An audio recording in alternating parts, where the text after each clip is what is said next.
We'll try another one here, except that this is going to be a different situation. I'm going to do an A prime B. So I'll start with the universe, and then I'll do an A prime, C prime,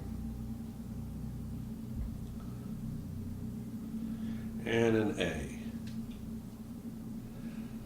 So you see, I get an entirely different sort of center every time I try a different universe intervention to frustrate, look how that falls down, to frustrate the collapse of the two pairs in my situation, my system. So that is a weirdness that I didn't expect. One of the other things that this doesn't show it well enough, but I'm going to show one that does. Let's do a B, C universe A prime. Again, a different universe. C prime.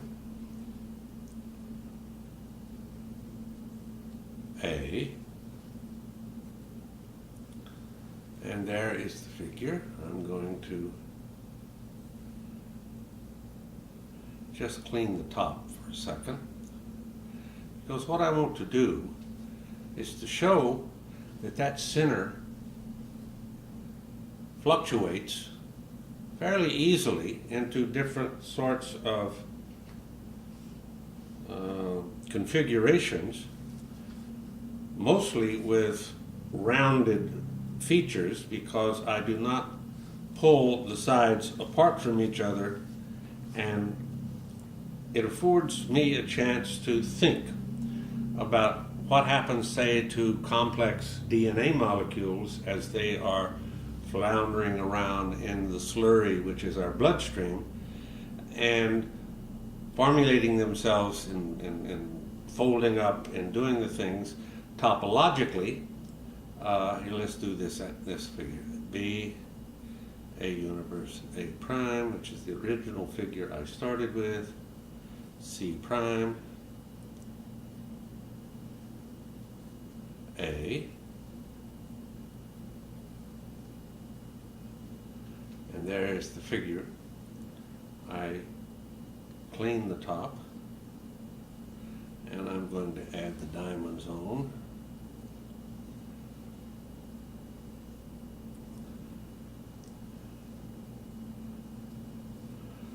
So that I can play with that figure. And it's difficult to see for you, but you can see that that now has a dimensionality on the up and down, which is caused by its flowering, and now it is tight, and now I can flower it or jiggle it and see if it changes, and it changes slightly, and I can adjust the center there, and you see that there's also, because of my unevenness, the figure becomes uneven. And quite often in the DNA, which is of course in a spiral and twisting on itself, you will see that there are ways for the information, the topological juxtaposition of the different parts of the circle, to fold in, shift on themselves, and to assume different configurations. And that is why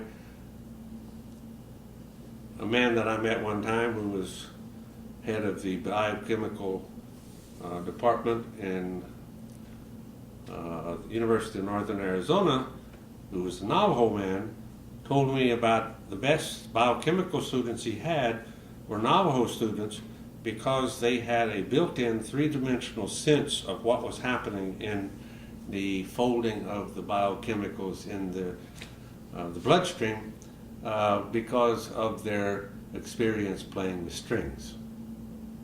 End of discussion.